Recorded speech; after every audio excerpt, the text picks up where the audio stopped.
Saludos a todas y todos. Bueno, la idea de hoy es compartirle un poco cuáles son las distintas preguntas, ¿cierto?, de la evaluación formativa número 2, ya de cuarto medio, la que, como si se fijaron ustedes, tiene distintas preguntas que son un poco apuntando a la preparación de la PTU, ya principalmente, ¿ya? En ese sentido, ¿cierto? Quizá algunos que están más acostumbrados conmigo y se quedan en las clases de los días viernes están acostumbrados al formato, ¿ya? Pero como la gran mayoría, ¿cierto? Ya, bueno, prácticamente quedan 2 meses para esta prueba, y entonces la idea es prepararlos hacia allá. Entonces, eh, claro, si bien estamos trabajando en los tipos de textos que se vieron en clase, ¿ya? Pero abocados, ¿cierto?, a preguntas tipo PTU. Ya por eso es muy importante la revisión de hoy y espero les sirva y podamos aclarar, ¿cierto?, diversas dudas que tengan, ¿ya? En ese sentido, entonces, voy a seguir, ¿cierto?, la metodología de ir explicando cada uno de los textos, ¿cierto? Leyendo los diversos textos y luego, ¿cierto? Revisar pregunta por pregunta de la prueba para que ustedes, ¿cierto?, tengan el respaldo y la seguridad de por qué era cada una, ¿ya? Espero les contribuya, ¿cierto? Espero les ayuda para que así, ¿cierto?, no tengan ningún problema en resolver, ¿cierto?, esta prueba, ¿ya? Vamos entonces a la prueba.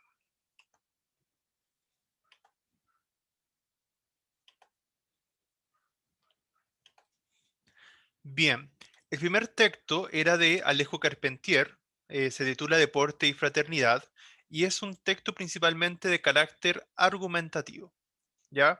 Como tal, cierto, ustedes recordarán que tiene una tesis, ¿verdad? Que esta idea general, debatible, ¿cierto? Que era parte central de, el objetivo que ustedes estaban revisando respecto a la evaluación formativa número 2. Ya por ello, claro, ustedes estuvieron viendo ensayo y también, ¿cierto?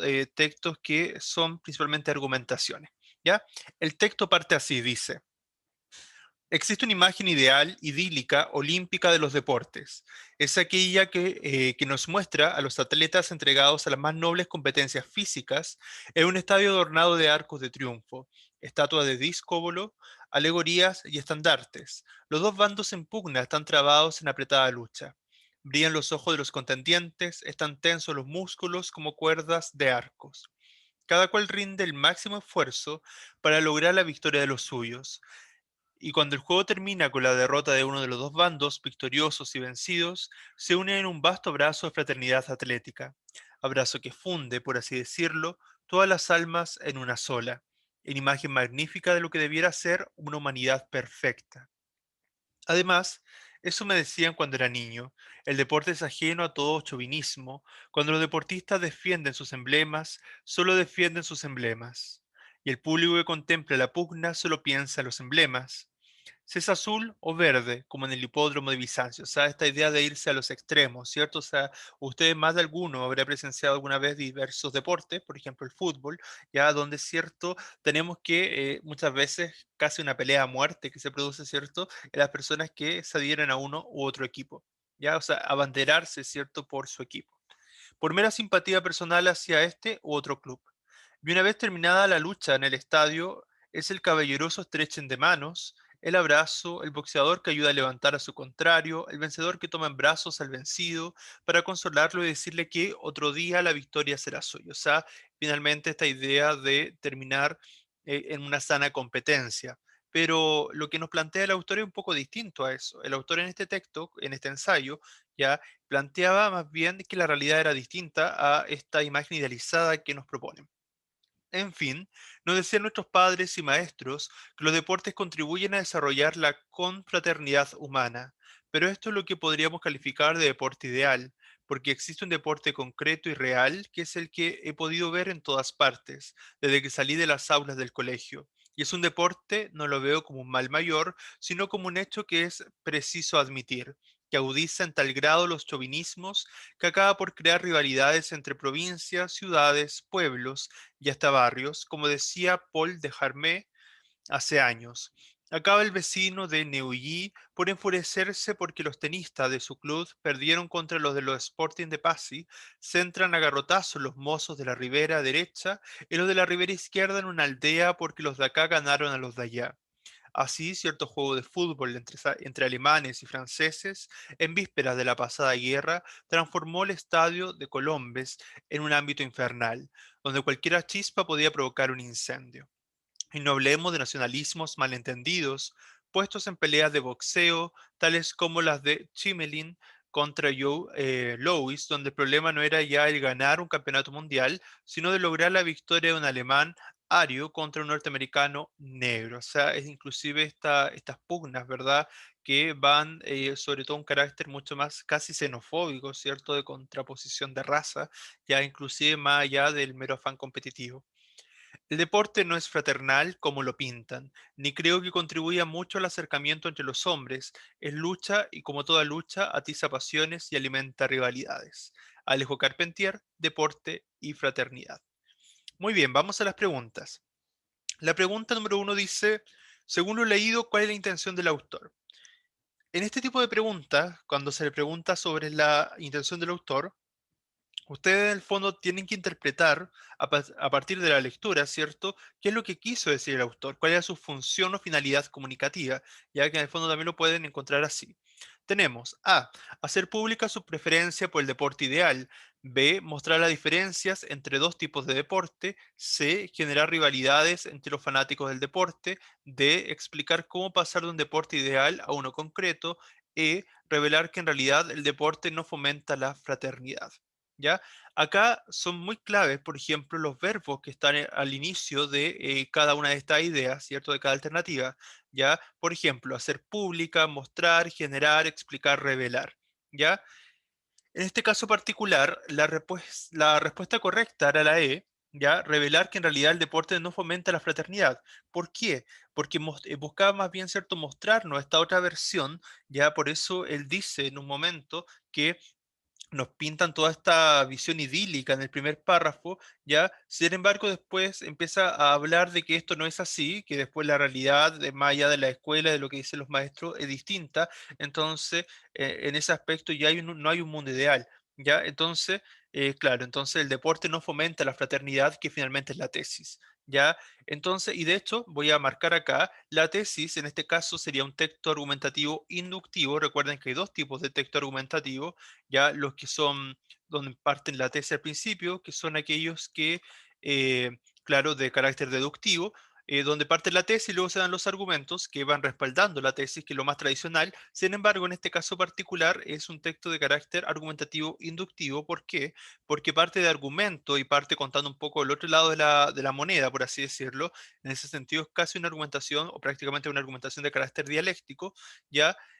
Donde finalmente la tesis está en el último párrafo o la conclusión está en el último párrafo. Entonces ahí coinciden. Entonces, la tesis estaría acá que dice, el deporte no es fraternal como lo pintan, ni creo que contribuya mucho al acercamiento entre los hombres, es lucha y como toda lucha atiza pasiones y alimenta rivalidades. Entonces, en ese sentido, la respuesta más adecuada era la E, revelar que en realidad el deporte no fomenta la fraternidad.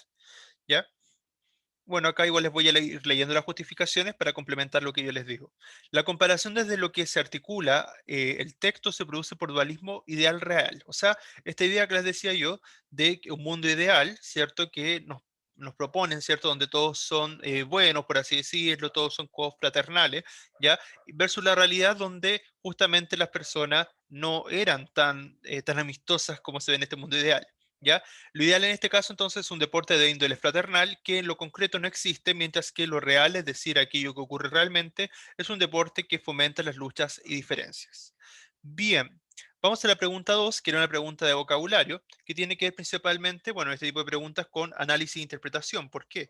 Porque el vocabulario siempre se ve en contexto. El vocabulario nunca está del todo aislado, ¿cierto?, de su contexto. Entonces es importante que siempre que tengan una pregunta de vocabulario, ustedes vayan al párrafo en específico donde se encontraba esa palabra. Inclusive, si no les queda claro el sentido en ese párrafo, tienen que relacionarlo con el párrafo anterior o con el párrafo siguiente. Bien, dice, ¿cuál es el sentido de la palabra tiza en el contexto del fragmento anterior? Aviva porque la pasión se equipara con el fuego por el que hay que excitarlo. Quema porque la pasión arde los corazones de las personas como el fuego, levanta porque la pasión surge como el fuego de las personas, calma porque la pasión no es equiparable al fragor del fuego y la revela porque la pasión se muestra como el calor del fuego. Acá siempre es importante entonces leer la palabra, el sinónimo y también la justificación, porque a veces las justificaciones, o sea, los sinónimos pueden estar bien y pueden ser equivalentes, sin embargo la justificación muchas veces tiene distractores. ¿ya? Vayamos entonces al párrafo donde está la palabra atiza, que era el último. Nuevamente dice, el deporte no es fraternal como lo pintan, ni creo que contribuya mucho al acercamiento entre los hombres. Es lucha y como toda lucha, atiza pasiones y alimenta rivalidades. Ya atizar, bueno, según la RAE, tiene también esta idea, ¿cierto? En este caso era la A, la correcta, ya porque en el fondo lo que hacía ahí era, porque aviva la pasión, ¿cierto? Que se equipara con el fuego, por lo que hay que excitarlo. O sea, ese sentido de quemar, pero de encender, de provocar, ya que tiene sentido literal y connotativo, pero en el contexto específico era avivar, ya así como avivar esa pasión, tenía un sentido más connotativo. Recuerden que las palabras no siempre tienen un sentido literal, sino que también tienen un sentido interpretativo, connotativo que es más figurado. Entonces, en este caso particular, y por eso tienen que poner mucho ojo en las preguntas de vocabulario, era de carácter connotativo. Y entonces, acá era aviva las pasiones y alimenta rivalidades. ¿Ya? Entonces es que se equiparaba con el fuego, por lo que hay que excitarlo. Ya voy a leer igual la respuesta. Acá dice la palabra atizar, significa según la RAE, remover el fuego, añadirle combustible para que arda más. Pero ese es el significado literal. Por eso le decía que ojo ahí porque tiene que ver con lo connotativo. Por su parte, la palabra avivar se ajusta correctamente al contexto textual, ya que significa excitar, animar, hacer que arda más el fuego, el fuego de la pasión, el fuego interior. Por ello, avivar también significa la idea de intensificar a las pasiones tratadas connotativamente en el texto como si fueran un fuego, ¿ya? En ese sentido de avivar la pasión, ¿ya? Por eso ahí sale avivar pasiones, entonces en ese sentido. Muy bien. La 3, según el fragmento, las rivalidades en el deporte, en este caso particular, todo lo que tiene que ver con, según el fragmento, es casi prácticamente una pregunta literal. Entonces ustedes tienen que ir al texto, ya, si es que no lo recuerdan, pero van al texto y ahí van a encontrar la respuesta. Según el fragmento, las rivalidades en el deporte aparecen porque cada uno defiende un color diferente, hacen emerger conflictos entre pueblos, naciones, etnias, nos enseñan que los problemas solo se resuelven hablando, D es secundaria en relación con la unidad internacional que genera, o la E no tiene cabida porque el deporte es una instancia de fraternidad. En esta, la respuesta correcta era la B, hacer emerger conflictos entre pueblos, naciones y etnias. ¿Ya? Se van al texto nuevamente, porque es una pregunta que ustedes tienen que reconocer de manera literal o textual. Dice, claro, a ver, está el primer párrafo, después dice, claro, estoy buscando acá en el párrafo la respuesta específicamente.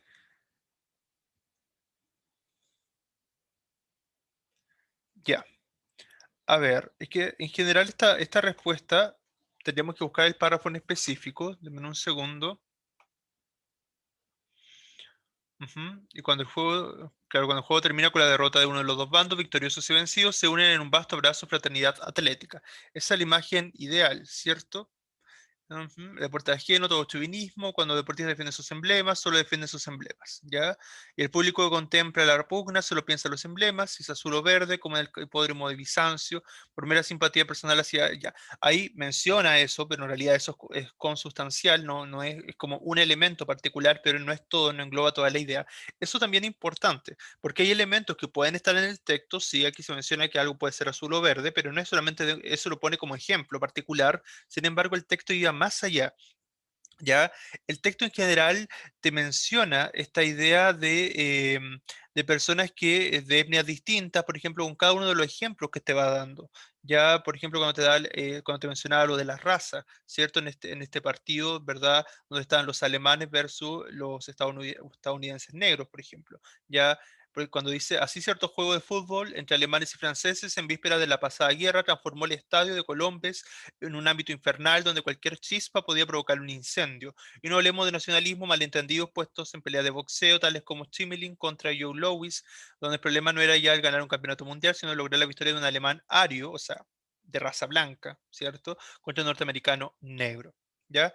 En ese aspecto, ¿ya? Entonces, repito, la 3 era la B, hace emerger conflictos entre pueblos, naciones, etnias. O sea, los chauvinismo tiene que ver con estos conflictos de las naciones, ¿ya? Según el texto, las rivalidades en el deporte se transforman en conflictos entre grupos humanos que van más allá de lo meramente deportivo, pues, como señala el autor, hacen del deporte una instancia para medirse en una lucha producto de las diferencias políticas, raciales, etcétera. O sea, tenían que partir acá en realidad de los elementos literales, pero también tenían que hacer un análisis y una interpretación del conjunto, ¿ya? Del conjunto de las ideas que se van presentando y sintetizarlo. Entonces, no era una pregunta tampoco tan fácil, ¿ya? Porque tenían que tomar, en comprender estos elementos, por qué mencionaba los chauvinismos, por qué te daba los ejemplos de lucha entre los diversos equipos, ya, eso en general, ¿ya? Bien.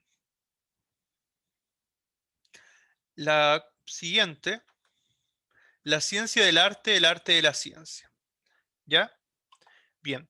Este texto, ¿cierto? Es de Carlos Chimal, ¿ya? Y también es un texto con connotaciones más bien de carácter argumentativo, ¿ya? Por eso también se marca dentro del objetivo revisado. Dice, desde hace tiempo sabemos que la aparición de nuevos conceptos, estilos, tendencias, rupturas y formas en el arte puede tener algún extraño, sorpresivo, profundo vínculo con descubrimientos científicos e inventos tecnológicos. Entonces, es posible afirmar que lo que motivó y motivará a los artistas no son sus sentimientos, su búsqueda estética, ni sus preferencias políticas, ni siquiera sus errores, miserias y adicciones, sino las ideas alrededor de la ciencia y los juguetes técnicos que ellos mismos han ayudado a comprender y crear. Esto es una pregunta retórica, ¿verdad? Que como en toda introducción, en el fondo lo que busca hacernos reflexionar, ¿ya? En el segundo número de la revista Plural, que dirigió Octavio Paz, apareció un ensayo del novelista cubano Severo Sarduy alrededor de una metáfora cosmológica sobre el famoso lienzo Las Meninas, de Velázquez, ¿cierto? Pintado en 1656 por Diego Velázquez, el cual me pareció iluminador para responder a esa y otras preguntas. Era 1971 y no obstante, desde el humilde e inexperto punto de vista de un joven escritor, me pareció que era un poco de aire que disipaba el ambiente enrarecido, promovido e impuesto por la crítica de arte convencional en su apurada carrera detrás de la obra basura y efectista.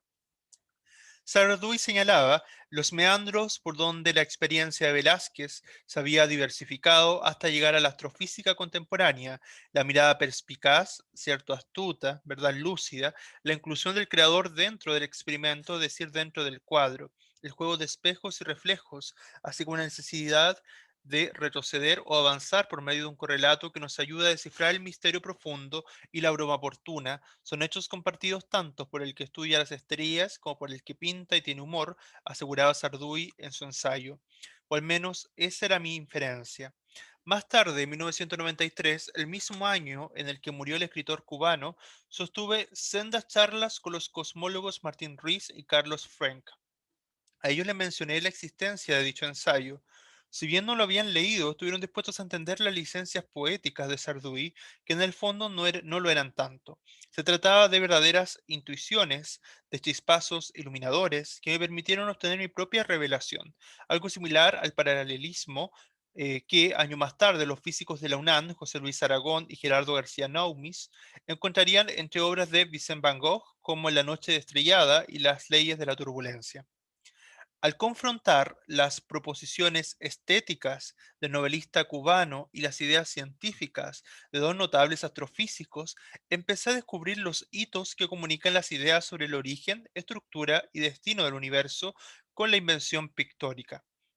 En ese entonces, era difícil llevar a cabo una justa evaluación de las conjunciones y disyunciones alrededor de la ciencia y el arte, o sea, los puntos de encuentro y desencuentro.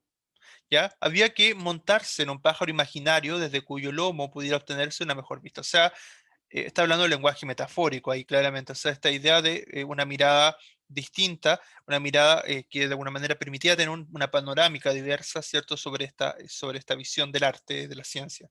Octavio Paz me animó a hacerlo, comencé a entender que lo que buscaban tanto Velázquez como Sarduy, cada uno en su tiempo, era conocer el panorama ofrecido por un moderno Gerión, personaje demoníaco que aparece en la Divina Comedia de Dante Alighieri durante su descenso al infierno.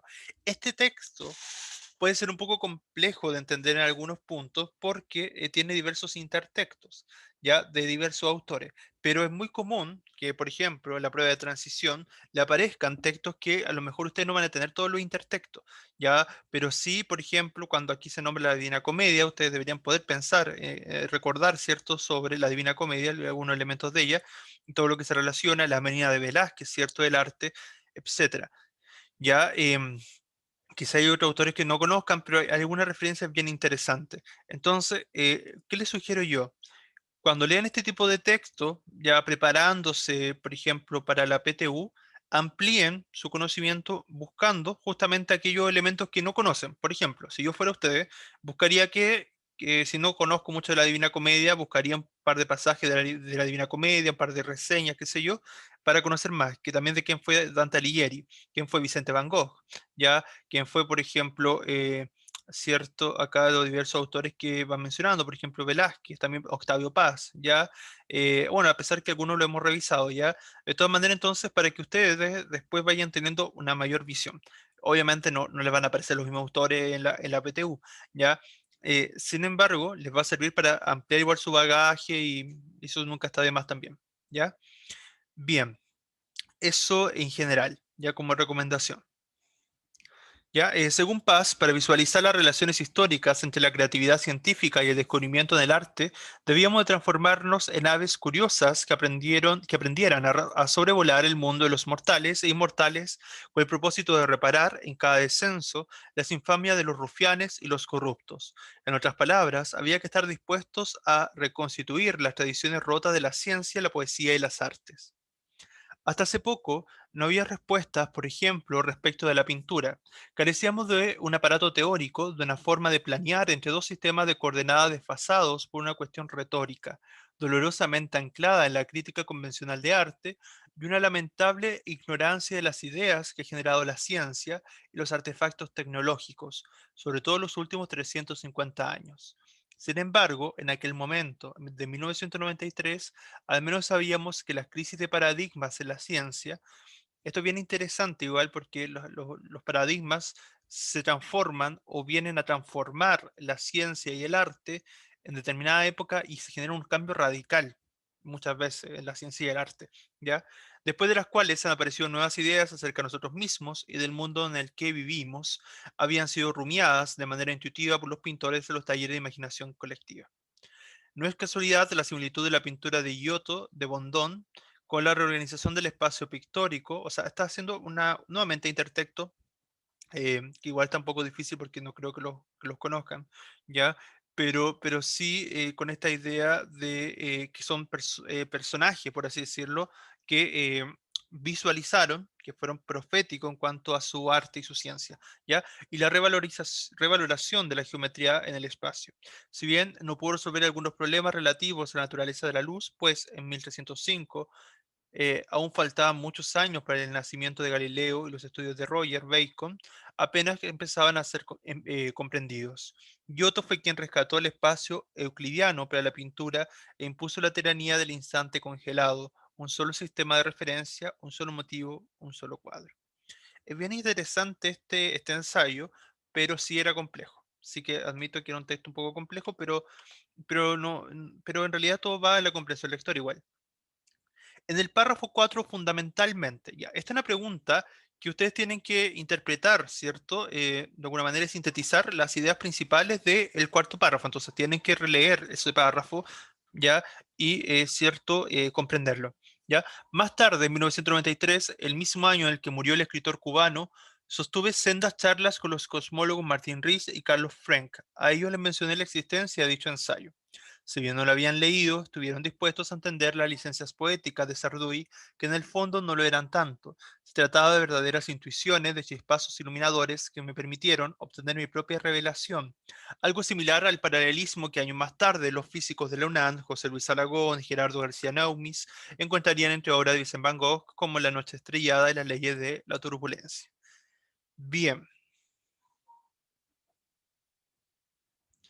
tenemos que entonces ver acá qué es lo que se está haciendo. Tenemos, acá tienen que fijarse los verbos que están al principio. Se contraponen, se refieren, se comentan, el emisor muestra, el autor da cuenta de. Ya ahí está la clave. Ya fíjense bien los verbos. Se contraponen, se refieren, se comentan, el emisor muestra, el autor da cuenta. Ya, eso es lo principal. Siempre fíjense los verbos iniciales que son claves para esta respuesta. Ya. Bien, el párrafo 4, fundamentalmente, A, se contraponen dos posturas sobre las relaciones entre ciencia y arte. B, se refieren distintos prejuicios que los científicos tienen con respecto al arte. C, se comentan anécdotas de cómo diversos científicos se enfrentan a producciones artísticas. D, el emisor muestra diferentes casos ¿cierto? De distintos científicos cuyas opiniones apoyan la suya propia, o la E, el autor da cuenta de cómo sus ideas han sido recibidas por otros científicos de diferentes áreas del conocimiento. ¿Ya? Bien. Claro, entonces acá ustedes tienen que sintetizar, la habilidad de síntesis, como les decía, o sea, acá ustedes tienen que, de alguna manera, tomar las ideas principales del texto y ustedes ponerlas ojalá en sus palabras, pero de manera sintética en una oración equivalente a la que está acá. Eso es lo que deberían hacer, ¿ya? En este se muestran entonces dos situaciones. En la primera, el emisor comenta las conversaciones con dos científicos, quienes están de acuerdo con él en sus apreciaciones con respecto a Sarduy. En la segunda, por otro lado, el autor remite a las apreciaciones realizadas por dos físicos que vinculan conceptos científicos con la mistura de Van Gogh, aproximándose también a su propia opinión sobre el tema. ¿Ya? En ese sentido, la respuesta más adecuada sería la D. ¿Ya? El emisor muestra diferentes casos de distintos científicos cuyas opiniones apoyan la suya propia. ¿Ya? Fíjense de nuevo en la justificación. Entonces muestran dos situaciones. En la primera, el emisor comenta las conversaciones con dos científicos quienes están de acuerdo con él en sus apreciaciones. ¿Ya? Fíjense en la D. ¿Ya? El emisor muestra diferentes casos de distintos científicos cuyas opiniones apoyan la suya propia. Sí. En la segunda, por otro lado, el autor remite a apreciaciones realizadas por dos físicos que vinculan conceptos científicos con la pintura de Van Gogh, aproximándose también a su propia opinión sobre el tema. O sea, siempre los casos, los que él menciona, los científicos y, claro, del área de la física, en segundo término. Y en primero, claro, y en primero también los otros dos científicos, todos sirven para respaldar su visión, ¿ya? En ese sentido, ¿ya? Como un texto de argumentación, siempre cuando aparezcan personas citadas, ¿verdad? Que tengan relación con el tema, van a servir como fundamento, ¿ya? Van a ser los respaldos, ¿cierto? De la argumentación. Fíjense de nuevo. Más tarde, en 1993, el mismo año en el que murió el escritor cubano, sostuve sendas charlas con los cosmólogos Martín Rees y Carlos Frenk. Ahí tenemos los primeros dos científicos perdón, con los dos cosmólogos, ¿cierto? Bueno, son científicos igual los cosmólogos porque estudian el cosmos, ¿ya? ¿Cierto? Entonces, que van a respaldar lo que ella dice. Ahí yo les mencioné la existencia de dicho ensayo. Si bien no lo habían leído, estuvieron dispuestos a entender las licencias poéticas de Sarduy, que en el fondo no lo eran tanto. Se trataba de verdaderas intuiciones, de chispazos iluminadores que me permitieron obtener mi propia revelación. O sea, en el fondo, él les comentaba el ensayo de Sarduy a estos cosmólogos, ¿verdad? Para que ellos entendieran su punto de vista, ¿ya? Entonces, claro, él contó cómo él lo iluminó, ¿cierto? Este ensayo y despertó su conciencia y fue casi una revelación. Entonces, para que estos cosmólogos estuvieran de acuerdo con él. Y por otro lado, dice algo similar al paralelismo que años más tarde los físicos de la UNAM, o sea, va a contar una experiencia muy similar, o sea, va a ir en la misma línea, o sea, también en apoyo a lo que él decía, ¿ya? Entonces los físicos José Luis Aragón y Gerardo García Noumis encontrarían entre obras de Vicente Van Gogh como La noche estrellada y las leyes de la turbulencia. O sea, nombra a estos físicos para señalar que es una experiencia similar a lo que él le pasó. Entonces, de alguna manera evidencia nuevamente que su postura era la adecuada, ¿ya? En ese sentido. Eh, Porque en ningún caso se están contraponiendo posturas diversas, no. Se refieren, pues así que no era se refieren a distintos prejuicios que los científicos no, tampoco habla de prejuicio, acá es sobredimensionar el tema. Ya se comentan anécdotas de cómo, anécdotas, no sé si, bueno, sí, anécdotas, sí, porque los conocía y comenta sobre su experiencia, sí, de cómo diversos científicos se enfrentaron a producciones artísticas.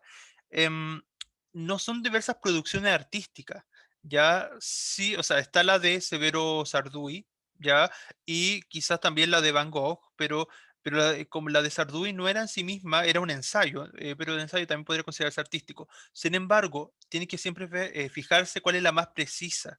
Y la más precisa es, el emisor muestra diferentes casos de distintos científicos, ya porque son cuatro científicos los que se mencionan, cuya opinión apoyan la suya propia, o sea, siempre apoyando su propia visión basada en el texto de Sarduy. Y si es que a uno le quedara claro, vayan al párrafo anterior, porque hace una relación con ese párrafo, dice Sarduy señalaba los meandros por donde la experiencia de Velázquez se había diversificado, o sea, los diversos caminos, ¿cierto?, que seguía, ¿verdad? Velázquez, por ejemplo, no solamente las meninas, hasta llegar a la astrofísica contemporánea, o sea, que el fondo los nexos con arte y ciencia. Fíjense en el título del ensayo, la ciencia y el arte de la ciencia, o sea, lo que está buscando en el fondo señalar este texto es que la ciencia y el arte siempre han tenido vínculos, siempre han estado de alguna manera conectado. A eso se refiere. O sea que el arte, los pintores, por ejemplo, como Van Gogh, como en este caso Velázquez, ya si cada vez que pintaban también estaban pensando en el arte, o sea, en la ciencia, por ejemplo, en las matemáticas, por ejemplo, ocupaban principios matemáticos, por eso más adelante menciona el tema de el teorema euclidiano, entre otras cosas. ¿Ya? Bien, eso en general, ¿ya? Principalmente después dice la mirada perspicaz, la inclusión del creador dentro del experimento, es decir, dentro del cuadro, o sea, creador también esta idea del científico, ya el juego de espejo y reflejo, o sea, hay toda una técnica detrás, una técnica científica que sobrepasa al arte mismo, así como la necesidad de retroceder o avanzar por medio de un correlato que nos ayuda a descifrar el misterio profundo y la broma oportuna, son hechos compartidos tanto por el que estudia las estrellas como por el que pinta, o sea, nuevamente esta idea de confluencia entre el arte y la ciencia, ¿ya? Bien. Sigo avanzando entonces. Pregunta 5. ¿Cuál es el sentido del término confrontar en el fragmento anterior? Ya, acá obviamente fíjense las palabras y fíjense la justificación. Observar porque mira las proposiciones del artista y las ideas de dos científicos. Conflictuar porque enfrenta las proposiciones del artista y las ideas de dos científicos. Tensar porque estira las proposiciones del artista y las ideas de dos científicos. Comparar, porque contrasta las proposiciones del artista y las ideas de dos científicos. Diferenciar, porque discrimina las proposiciones del artista y las ideas de dos científicos. Acá, ojo ahí, tienen que ir primero directamente al párrafo, ¿ya? Está en el párrafo 5, dice, lo voy a marcar acá, voy a leerles todo este fragmento donde está confrontar. Ya dice, al confrontar las proposiciones estéticas del novelista cubano y las ideas científicas de dos notables astrofísicos, empecé a descubrir los hilos que comunican las ideas sobre el origen, estructura y destino del universo con la invención pictórica. Acá hay algo bien interesante y solamente se comprendía en el contexto. ¿Por qué? Porque uno asocia la palabra confrontar de buena primera con oposición de idea y es válido, está bien, es una de las acepciones de confrontar.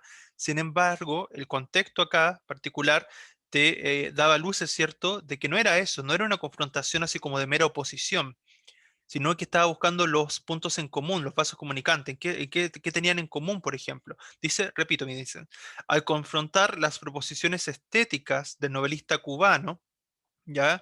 De Severo Sarduy, ¿cierto? Y las ideas científicas de dos notables astrofísicos, o sea, ¿cierto? De estos científicos que él mencionó, empecé a descubrir los hilos que comunican, o sea, no está contraponiendo la idea, sino está buscando los puntos en común entre ciencia, ¿cierto? Y el arte, ¿ya? Sobre el origen, estructura y destino del universo con la invención pictórica, o sea, él buscó e identificó, encontró, ¿cierto? Los vínculos entre arte y, ¿cierto? La ciencia, ¿ya? Bien, entonces, manteniendo esa idea, comprendiendo de esa forma el párrafo, dice, en este caso la correcta era la de comparar, porque contrasta, o sea, es que comparar es mucho más amplio. Comparar tiene o buscar puntos en común o confrontar dos situaciones. ¿Ya? Entonces acá dice comparar porque contrasta las proposiciones del artista y la idea de los científicos. Sí, si bien se ocupan con el sentido de contraponer, pero no con el sentido para solamente, a ver, es que contrastar no es solamente poner en oposición, sino simplemente tomar dos visiones distintas, pero para establecer una conclusión. Entonces, comparar era lo más adecuado. Observar no, porque no era una mera observación. Conflictuar, claro, porque enfrenta las proposiciones del artista y la idea de dos científicos, no es que ponga en conflicto, no las tensiona, sino todo lo contrario, las comunica, las junta, las une. Tensa tampoco, porque tampoco es similar a lo anterior, ¿ya? Y además tampoco tiene que ver con lo que ahí se dice, o sea, porque estira las proposiciones, no, nada que ver. Diferenciar porque discrimina las proposiciones del artista y la idea de dos científicos, o sea, esta idea de discriminar, o sea, de tomar una y la otra no, no, tampoco era eso. Entonces, la más adecuada era, en este caso, comparar, porque contrasta las proposiciones del artista y la idea de dos científicos. De todas maneras, voy a leerle la justificación que dice Confrontar, si hacemos caso a la forma en la que la palabra está compuesta, dice relación con poner una cosa frente a otra, o sea, lo que les comunicaba, o sea, no es solamente para establecer diferencias, sino también similitudes. Aunque podemos tender a pensar que una confrontación es siempre una pelea, competencia o disputa, esta es una de sus acepciones. Acuérdense que cada palabra tiene diversas entradas o acepciones o significados. También puede significar simplemente poner dos elementos frente a otro sin generar conflicto entre ellos. Por ello, la RAE señala en una de las acepciones de la palabra que confrontar es cotejar una cosa con otra, es decir, comparándolas, teniéndolas a la vista. En el contexto, el significado de la palabra apunta a ello. No se trata de oponer las ideas de Sarduy con las de dos científicos mencionados, o sea, no es una mera oposición, sino que acá quiere comunicar, quiere establecer vínculo entre la idea, sino establecer que en qué confluyen y en qué no.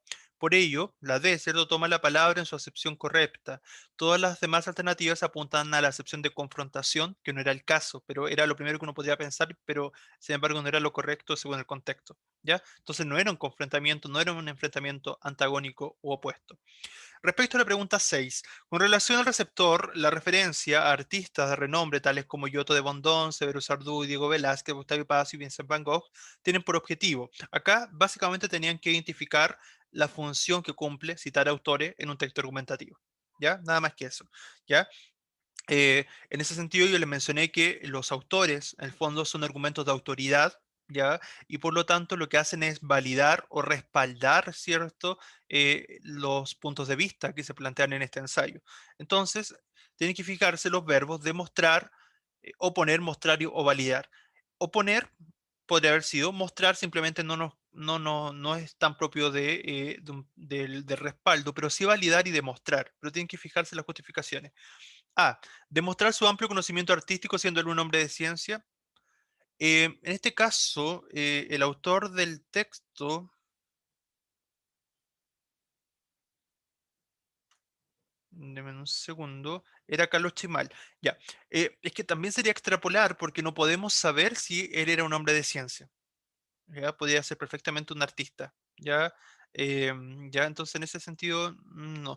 Y tampoco es con esta idea, o sea, es que sería como suponer, ya que quieren mostrar su amplio bagaje y todo lo demás, ya, pero eso serían suposiciones, pero no es propio, tienen que fijarse acá, asociarlo a las características del texto argumentativo.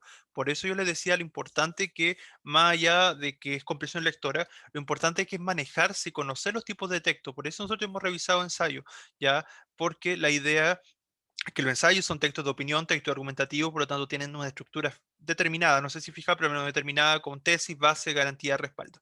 ¿Ya? Entonces, eso es clave para comprender la intención de convencer, persuadir, disuadir, etcétera, y todo lo demás. ¿Ya? Principalmente.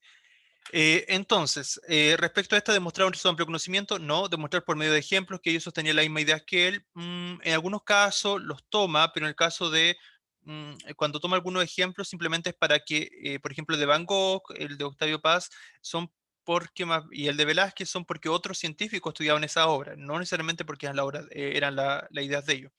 Oponer el trabajo a los artistas mencionados, más que oponer, en realidad les facilitaban su idea, apoyaban su idea, no la oponían. Mostrar cuán diferente la concepción de la ciencia que tenía cada uno de ellos, no, porque todo el tiempo busca, en el fondo, buscar la comunicación, los puntos en común entre el arte y la ciencia, entre los artistas que mencionó, o sea, se hubiese alejado de su tesis. Entonces, la única correcta era la E, validar su opinión, porque es un verbo propio de un respaldo desde el punto de vista argumentativo, validar su opinión refiriendo al trabajo realizado por artistas de diversas épocas y disciplinas. Ya, le voy a leer la justificación, pues aquí ya está explicado, ¿ya? En este caso en específico se pregunta sobre cuál es el valor argumentativo que tiene este discurso de referencia a los artistas mencionados, es decir, la función que estas referencias cumplen para que el receptor comparta su postura.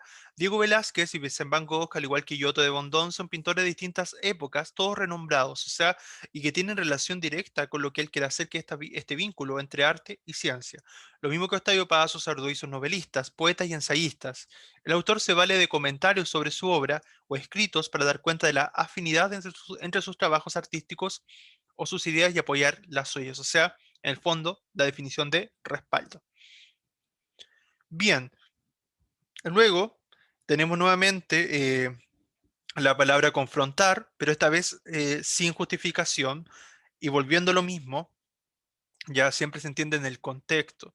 Y si ustedes respondieron bien a la anterior, y si de hecho si es que se equivocaron, se iban a equivocar en esta también, porque estaban directamente relacionadas, pero si la respondieron bien y yo le expliqué por qué era comparar, ¿cierto? Porque no era simplemente establecer diferencias, que era la primera acepción, sino era otra de sus acepciones donde se buscaban los puntos en común, ¿ya? Entonces era la de comparar, no diferenciar, no tensar, no conflictuar ni observar, ¿ya? Bien. Se lo vuelvo a leer si quieren, ¿ya? Dice, confrontar si hacemos caso a la forma en la que la palabra está compuesta, dice relación con poner una cosa frente a otra, aunque podamos tender a pensar ya. O sea, la misma justificación que les di, o sea, es comparar porque toman la palabra en su acepción más concreta, o sea, más adecuada para el contexto. Siempre es el contexto el que les da el sentido, por eso no vean nunca las palabras aparte del contexto, ¿ya? La 8. En su globalidad, el texto anterior se refiere a, ya, esta idea, bueno, esta pregunta de la globalidad apunta a una síntesis global. Entonces ustedes tienen que ser capaces de sintetizar e identificar las ideas principales y la idea principal a la que apuntaba el texto, es decir, en el fondo también está relacionado con su intención. Dice, A. Divergencias entre la forma de investigación científica y las técnicas del arte. B. Superioridad moral de la investigación científica sobre la creación artística. C. Posibilidad de ver en el arte una forma de expresión de concepciones que provienen de la ciencia. D. Idea de que los científicos son, a fin de cuentas, tan creativos como los artistas. Y la E. Mayor autenticidad del arte como forma de conocimiento de los fenómenos del universo. En esta, la correcta era la C, la posibilidad de ver en el arte una forma de expresión de concepciones que provienen de la ciencia. O sea, el título ya les decía eso, ya, ¿cierto? La ciencia, el arte de la ciencia del arte, ya, y como es un ensayo, un texto argumentativo, plantea una tesis que puede estar sujeta a debate, a controversia, a polémica, ya siempre es una posibilidad, no es algo que esté comprobado aún. Y por eso, o si no, no existiría el ensayo que desarrolle la idea. Entonces, por eso el verbo o sea, la palabra posibilidad, que viene el verbo posible, ¿cierto? Era bastante adecuado, entonces, y daba pie y se vinculaba con la tesis, entonces era la más adecuada. ¿Ya? Divergencia, no, porque era todo lo contrario, buscaba los puntos en común. Superioridad moral, no, tampoco, o sea, buscaba puntos en común en ningún momento poner mejor estatus del arte o la ciencia. Idea de que los científicos son, a fin de cuentas, tan creativos, esa era un buen distractor, ¿ya? Pero no era solamente idea de los científicos y centrarse en la creatividad, no era el punto, sino más bien a rasgos generales establecer vínculo entre la forma en que y las concepciones o visiones de la ciencia y el arte. ¿Ya? Mayor autenticidad del arte como forma de conocimiento. No, no es que el arte sea más auténtico que la ciencia, por ejemplo, o que los fenómenos del universo. Entonces, la C sí o sí era la más correcta, ¿ya? Igual les leo la solución, dice, en todas las alternativas, salvo en C, se pretende sintetizar el texto como el establecimiento de jerarquía entre ciencia y arte. O sea, claro, en todas las otras se establecen diferencias, en cambio acá no. Y de lo que se trata de esto es de lo contrario, de la pregunta que se establece en el párrafo uno, el autor explicita su intención de encontrar motivaciones científicas dentro de la creación artística. Los ejemplos que se dan posteriormente apuntan a reforzar esa idea. ¿Ya? Bien, el siguiente texto no se los consideré para esta prueba, se los debería haber considerado, pero se los consideré porque consideraba, o sea, que eran bastantes textos los que tenían que leer ya y este texto solamente tenía una pregunta, así que este texto no les aparece en la prueba, así que ese lo saqué, ¿ya? Entonces pasemos al siguiente texto que sí les aparecía, ¿ya? Y este texto es de Pedro Cayuqueo, El mundo perdido, en el diario La Tercera. Vamos entonces a la lectura. Dice... Si algo nos ha enseñado la historia de la evolución es que la vida no puede contenerse.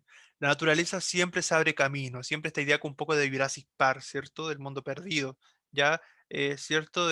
Y también que, bueno, lo comenta el matemático Ian Malcolm, El mundo perdido, ¿cierto? Novela del escritor Mitchell Crichton, interpretada por el actor Jeff Goldblum, en la popular franquicia de Jurassic Park, ¿verdad? Ustedes saben esta idea de que la vida siempre se hace camino y todo el desborde que pasan las cosas.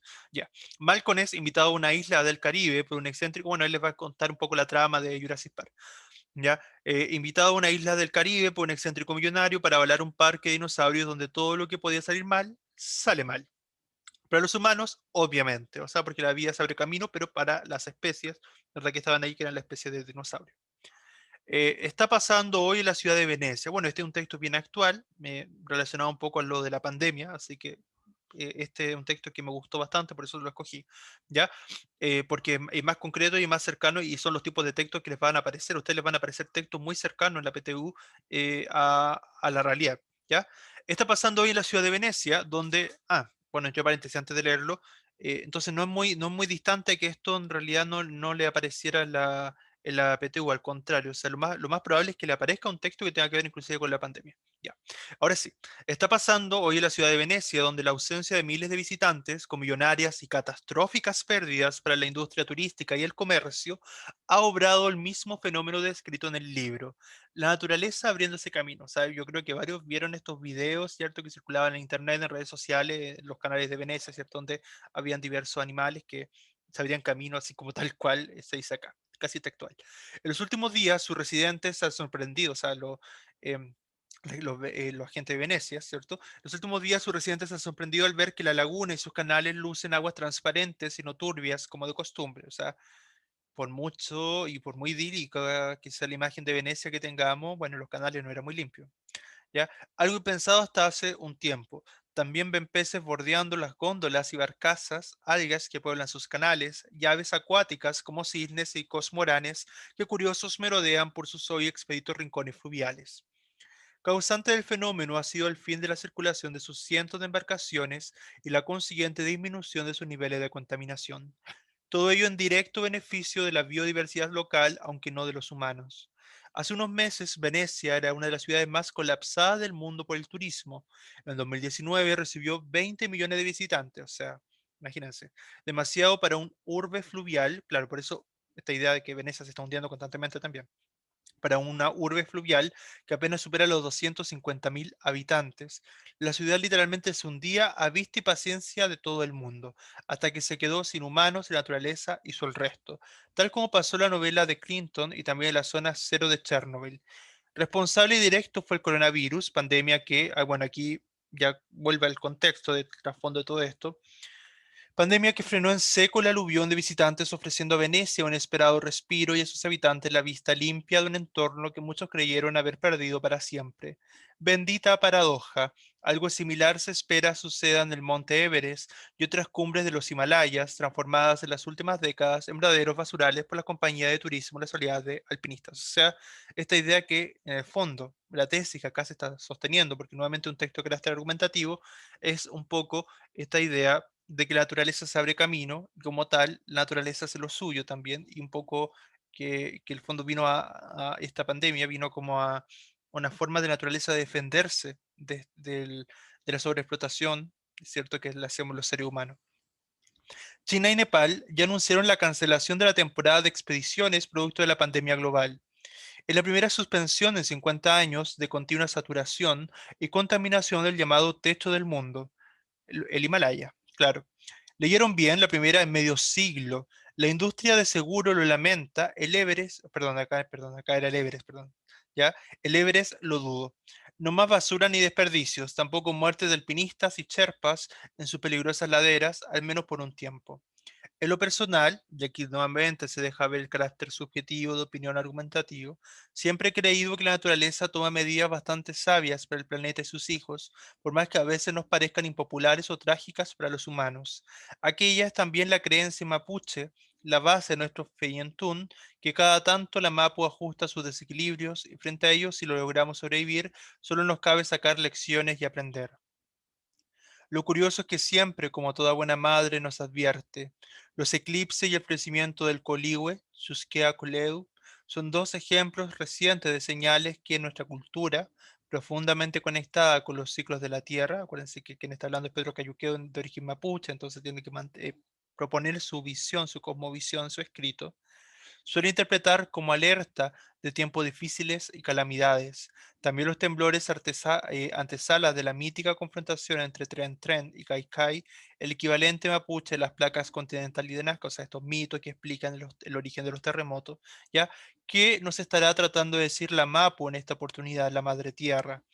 Volviendo a Italia, si bien el coronavirus ha golpeado a su población de manera trágica con miles de muertos, no son pocos los venecianos que esperan que la crisis sirva para un cambio en su insostenible modelo de desarrollo económico. Y es que no todo debiera tratarse de negocio o lucro desmedido, diría con sabiduría mi madre. Fue ella quien me recordó lo del florecimiento del coligüe. Yo, viviendo en la ciudad como muchos, confieso, no lo vi venir. Bien, la primera es sobre la palabra aluvión, la que dice manada, tormenta, avalancha, fenómeno, inundación. Siempre tenemos que volver al texto, no lo olviden para ver su contexto. Y está acá. Lo voy a leer en esta parte del párrafo. Responsable directo fue el coronavirus, pandemia que frenó en seco el aluvión de visitantes, ofreciéndose a Venecia un inesperado respiro. Esta avalancha de visitantes, ¿cierto? Y entonces la correcta es la C, avalancha. No es una manada, una manada es como un conjunto, pero no un conjunto de personas, un conjunto de animales. Estamos hablando de personas, no de animales. Tormenta no, fenómeno, inundación tampoco. Avalancha sí, pero en un sentido más connotativo. La alternativa correcta es la C porque el texto se está utilizando la palabra aluvión en sentido figurado connotativo. Por eso es súper importante que las palabras, el vocabulario, el léxico en general, ustedes se acuerden que hay palabras, que las palabras siempre tienen un sentido literal denotativo, pero también tiene un sentido figurado connotativo que hay que interpretarlo, ¿ya? Entonces, muchas veces por eso se caen las preguntas de vocabulario, ¿ya? Es por esto mismo que las alternativas B, D y E quedan descartadas, pues hacen referencia a un aluvión en su sentido literal. No era un aluvión como el aluvión de Copiapó, donde claro, se desmoronaban los cerros, no. Y tampoco era la A, ¿cierto? Claro, sino que en este caso era sí o sí la C, avalancha, pero en sentido figurado. La palabra desequilibrios en el texto está acá, en este párrafo, se lo voy a releer. Dice, en lo personal siempre he creído que la naturaleza toma medidas bastante sabias para el planeta y sus hijos, por más que a veces nos parezcan impopulares o trágicas para los humanos. Aquella es también la creencia mapuche, la base de nuestro Feyentún, que cada tanto la Mapu ajusta sus desequilibrios y frente a ello, si logramos sobrevivir, solo nos cabe sacar lecciones y aprender. En esta pregunta, la correcta era anomalías, no tambaleo, no alteraciones, ¿ya? La alternativa correcta es la D, porque la palabra en ese sentido se alusiona a aquellas situaciones anormales, ya que suceden en el planeta, anormales en el sentido de los movimientos telúricos, de las placas tectónicas, que la madre naturaleza corrige por medio de las catástrofes naturales. En este caso, la palabra que más se acerca al significado original y no lo altera es anomalías, ¿ya? Claro, es que, a ver. Muchos quizás podrían haber puesto inseguridad, no era. No, porque no es algo psicológico. Trastorno tampoco, así que tampoco algo psicológico. Y un tambaleo no es un desequilibrio de como que la Tierra se esté tambaleando meramente. No, es un terremoto y situaciones catastróficas, sí, tampoco. Si alguien podría haber puesto alteraciones, ¿ya? Pero las alteraciones, a ver, es que acá son situaciones anormales, ¿ya? Anormales, por eso anomalía, ¿ya? Porque no son algo, en cambio, alteraciones son algo que se suele asociar también a la encuentra de la normalidad, ya, pero la alteración que se la suele ver con sentido más bien psicológico también. En cambio acá, anomalía era como este sentido más bien propio de cierto, más bien físico, ¿ya? Bueno, y la palabra catastróficas, vamos acá, busquemos en el texto, ahí está. Está pasando hoy en la ciudad de Venecia, donde la ausencia de miles de visitantes con millonarias y catastróficas pérdidas para la industria turística y el comercio ha obrado el mismo fenómeno descrito en el libro Naturaleza abriéndose camino. O sea, está, ¿cierto? Impactante, terrible, dramáticas pérdidas, ¿ya? Principalmente. Ya, y lo voy a remarcar igual ese párrafo, ¿ya? Muy bien. Respecto entonces acá a catastróficas, la más adecuada, ¿cierto? Claro, era la E, desastrosas. Aniquilantes no era que. Aniquilar tiene que ver con morir, no perecer, no, destructiva. No, pero no en el sentido de destrucción física. Terrible, sí, terrible. Podría haber sido. Me disculpan un segundo, me están llamando. Voy a parar la clase un segundo.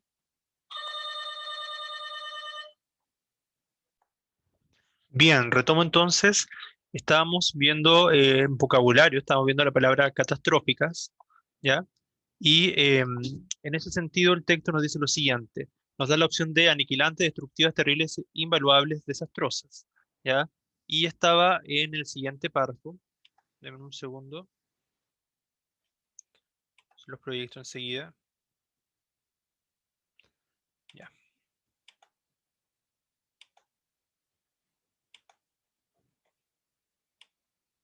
estaba acá, ¿cierto?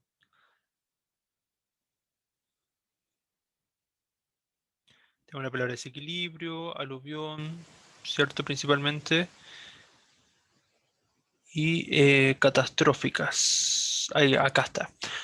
Está pasando hoy en la ciudad de Venecia, donde la ausencia de miles de visitantes con millonarias y catastróficas pérdidas para la industria turística y el comercio. O sea, la palabra catastrófica en este sentido tiene una pérdida terrible, ¿cierto? Pero a nivel económico, ¿ya? En ese sentido, la respuesta más adecuada sería, en este caso, la E, ¿cierto? Desastrosa, ¿ya? ¿Por qué?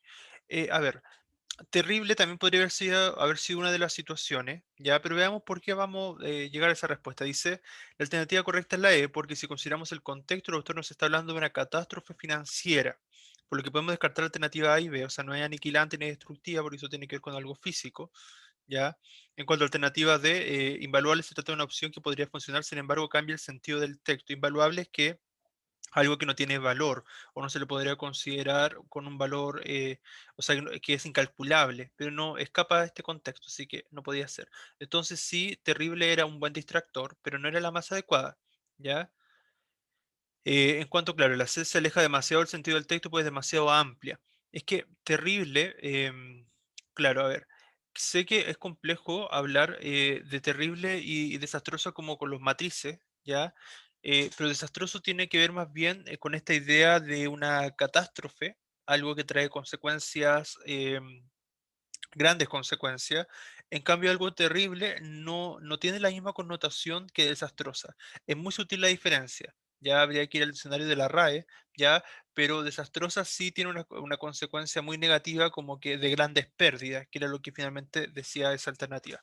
¿Ya? Respecto a la 13 dice el texto El mundo perdido se trata de una columna de opinión. Esto lo podemos decir porque, ¿ya? Acá era bien interesante porque yo les decía que había muchos elementos que daban cuenta de la subjetividad del autor, es decir, de su punto de vista, ¿ya? Y que por lo tanto lo constituían un texto argumentativo. Entonces hay que estar pensando entonces en qué característica del texto argumentativo, específicamente de una columna de opinión, pueden estar presentes acá. Hay que ver, dice, el texto presenta una estructura secuencial y no se ve reflejada la voz del autor. Fíjense ahí, eso dice que no se ve reflejada la voz del autor. Eso claramente no podría ser porque un texto argumentativo tiene un carácter subjetivo, por lo tanto tiene que estar reflejada la voz del autor. Trata un tema contingente a partir de la opinión del autor que se manifiesta abiertamente expresando únicamente sus pensamientos. Ojo ahí, porque está súper bien que trata un tema contingente, parte de su opinión del autor, todo lo demás, ¿ya? Sin embargo, que expresa únicamente sus pensamientos, eso sería incorrecto, ¿ya? Porque una columna de opinión, si bien expresa sus pensamientos el autor, este debe argumentar y avalar su postura, ya respaldarlo. Entonces, no es solamente que exprese únicamente sus pensamientos, sino que también tiene que darte hechos concretos, ¿ya? Entonces, también tiene que haber algo de objetividad, no es todo subjetivo, no es una mera opinión, ¿ya?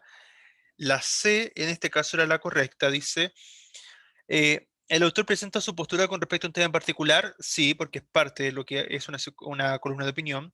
Y esto es para respaldar su opinión, sí. ¿Por qué? Porque la columna de opinión, si bien predomina la argumentación y la subjetividad, ya debe también tener, para un buen respaldo, hechos que respalden su opinión, que es parte de la argumentación. Entonces, es una mezcla entre opinión, que es lo que predomina, y también hechos concretos. Entonces, esa era la más adecuada. La D, que dice se evidencia el uso de un lenguaje oculto formal, ya, propio de este tipo de texto. O sea, el lenguaje oculto formal es prácticamente para cualquier tipo de texto periodístico, así que no nos permite identificar que sea necesariamente una columna de opinión, ¿ya?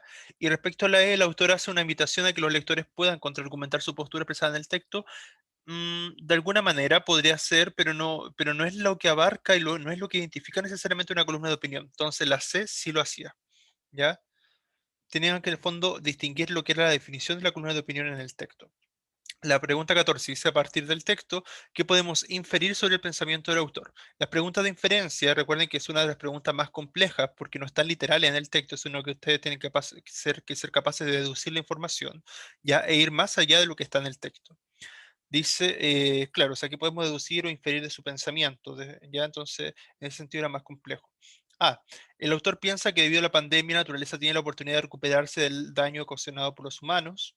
B. El autor da a entender que la naturaleza es capaz de recuperarse del impacto que genera el ser humano en el planeta por sus propios medios. C. El autor cree en las leyendas provenientes de la cosmovisión mapuche, pero por eso menciona a Tren Tren y Kai Kai. D, el autor conoce muchos casos en que la naturaleza ha tomado acciones contra la humanidad por sus maltratos. Y la E, el autor desconoce el futuro de la humanidad, pero está seguro de que la naturaleza mejorará con la desaparición de los humanos. Sé que acá hay varias que podrían ser correctas, pero ojo ahí, ya por eso muchos tienen dudas. ¿Por qué?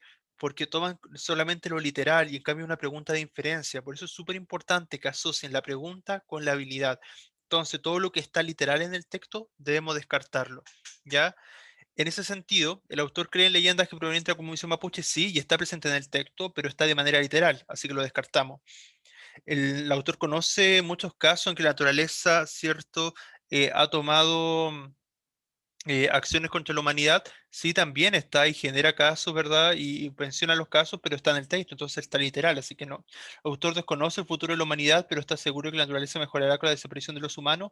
Eso sería sobreinterpretar el texto, así que tampoco tenemos que sobreinterpretarlo, sino que siempre igual basándonos en lo que está en el texto, pero que no, pero más allá del texto, ¿ya? Y la A dice, el autor piensa que debido a la pandemia, la naturaleza tiene la oportunidad de recuperarse el daño ocasionado por los humanos. Es muy similar a la B. Entonces, esa sí podría haber sido una duda. Pero acá está más claro. Me dice, la respuesta correcta es la B porque resume de manera certera la postura que establece el autor a lo largo del texto, sin llegar a suponer agregar información. Entonces, ojo con eso, que no hay que agregar información extra, sino que a partir de lo que está en el texto, interpretarlo y ver más allá, inferirlo. La alternativa A, en cambio, sí contiene información correspondiente al texto, sin embargo, solo habla de la pandemia, mientras que el autor utiliza diversos ejemplos para defender su punto de vista. O sea, el autor habló de la pandemia, sí, pero no solamente habló de la pandemia, sino también menciona otros casos. Ya, por eso era la B y no la A, porque no solamente hablaba de la pandemia. ¿Ya? Bien. Finalmente tenían esta infografía, ¿cierto?, del Día Universal del Niño, situación mundial, que dice cada 20 de noviembre se celebra la población infantil con el objetivo de crear conciencia sobre la importancia de trabajar por su bienestar y desarrollo. Conoce algunos datos sobre la problemática de la infancia en el mundo.